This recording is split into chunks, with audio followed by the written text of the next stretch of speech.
কান টান দিলে যেরকম আমরা মাথা পেয়ে যায়, ঠিক একটা জিনিস সূত্র আছে, ওই সূত্র ধরলে তো সব পাওয়া যায়। কাস্টমারের দাওয়া দিছি, এখন চালের দাম কমবে, কিন্তু এখন উল্টা দিকে চাইলে বস্তা প্রতি 200-300 টাকা বাস। এক সপ্তাহ 10 দিন যাবত আজকে চালের দাম বেড়ে চলছে।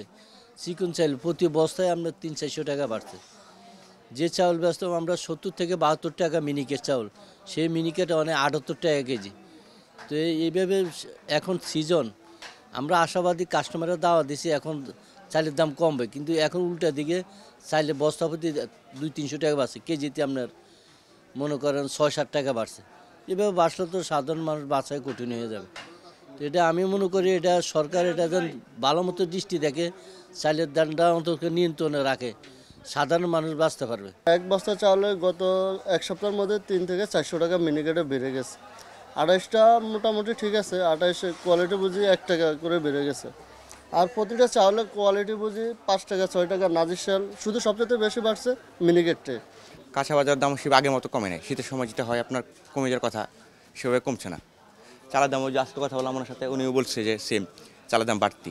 আমাদের দেশের এই যে আপনি বাজারে অনুসন্ধান করতে আসছেন, আমি তো আর এটা বানাই না, এটা যে বানাইছে ওই রেট দিতে পারবো, ওই কাঠামো জানবে, তার কস্টিং কত আসছে, খরচ কত আসছে, সে কতটা বাজারজাত করবে, ভোক্তা কত টাকা পাবে।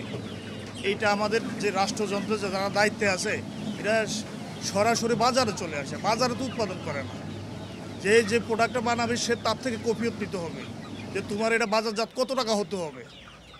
সে কোম্পানির সাথে বড় বড় ইন্ডাস্ট্রি দিচ্ছে, সে কফিয়ত দিবে না এই বাজারটা বাজারজাত করা পর্যন্ত, ভোক্তা পর্যন্ত কত টাকা পৌঁছবে। কান টান দিলে যেরকম আমরা মাথা পেয়ে যায়, ঠিক একটা জিনিস সূত্র আছে, ওই সূত্র ধরলে তো সব পাওয়া যায়। কিন্তু এই হাইওয়াশ এই বক্তব্য আমরা এগুলি দিয়া জনসাধারণরা অনেকভাবে আমরা বুঝাই, এটা এক ধরনের ঠিক না, এটা তো এক ধরনের অন্যায়। মানুষ মনে হয় যে কিছুই বোঝে না, মানুষ তো সবই বুঝে। হ্যাঁ, কিন্তু দেখেন আপনি, যে বাচ্চা উৎপাদন করতেছে, যার হ্যাচারি আছে, যে খাদ্য উৎপাদন করতেছে, তার একটা কাঠামো থাকবে, সে কত টাকা কস্টিং খরচে উৎপাদনটা কষ্টটা আসতেছে, সে ভোক্তা পর্যন্ত কত টাকা পুষবে। সে যখন উৎপাদন করবে, সেল করবে কে? সেল করবো আমরা। সেল আমাদের কত টাকা কিনা আছে, কত টাকা আছে, এগুলো ধারাবাহিক একটা নিয়ম থাকবে। ডিস্ট্রিবিউশন যারা কোম্পানির লোক, যে তারা আরও বাড়ানোর জন্য এমনি বেসিক্যালি প্রতি বছরই এই সময় তেলের দামটা এরকম আপ ডাউন হয়। কারণ এখন শীতের সিজনে আপনার ওই যে একটা তেল আছে পাম অয়েল, একটা তেল আছে সুপার, ওগুলি জমে যায়, ওগুলি আপনার এই সময় বিক্রি করতে পারে না। ও দামে আপনার এই কারেন্টের দিয়া জাল গরম করে তোর পরে বেচতে হয়।